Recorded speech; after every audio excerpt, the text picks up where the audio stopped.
There has been an alarming rise in the number of greenhouse gases in the past 100 years. In all these years, the usage of non-renewable energies such as coal, natural gas, and nuclear energy has proved to be very toxic to the environment as well as for humans.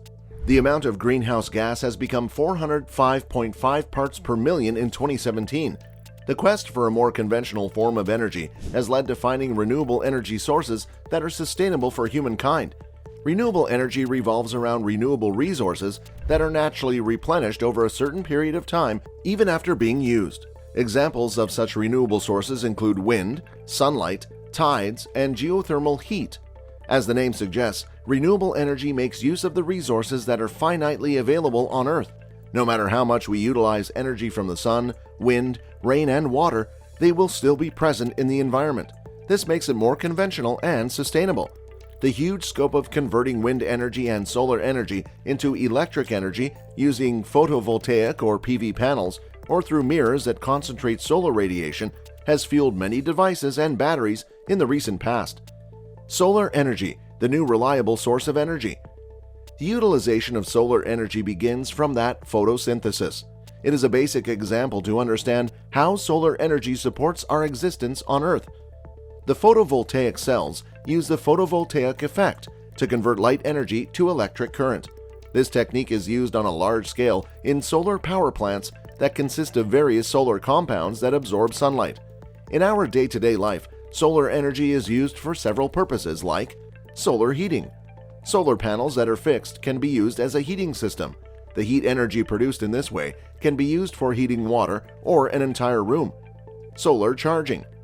Mobile phones and other devices that work on batteries, like wireless devices, have become an inevitable part of our lives. Solar energy is a powerful resource that can be used for charging our devices as well. Solar 3.0, the new technology changer. The Generation 3 Concentrating Solar Power System, or CSP, uses mirror surfaces that focus the light from the sun to produce electrical power. The thermal energy drives a steam turbine that is connected to a power generator. 2% of the global electricity comes from solar power. There are 3 types of solar panels. Among these, this technology makes use of crystalline silicon-based solar panels or thin film technology.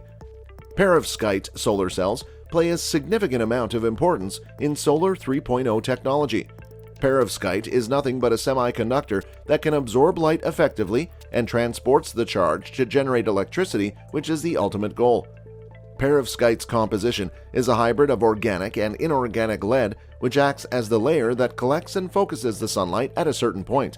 Materials like methylammonium and lead halides are inexpensive and simple to manufacture. The advantages of perovskite are the major reason to look forward to the Solar 3.0 technology.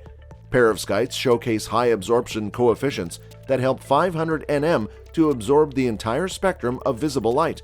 It is also thin and lightweight. It can be used in wireless electronic devices with less power as well. Isn't that amazing? How technology has grown into creating something as simple as sunlight to something so useful like electricity.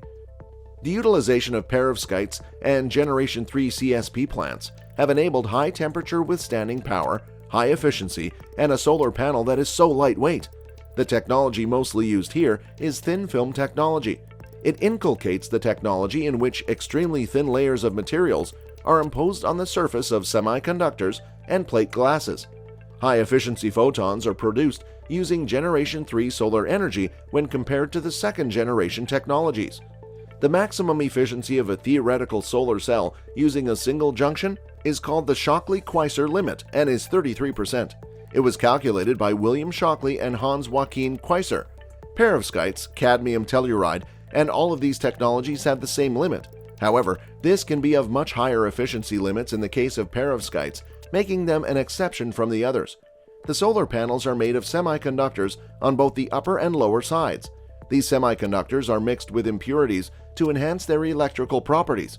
For example, in a silicon cell, both sides are made of silicon that is doped with little amounts of elements to increase their electrical properties.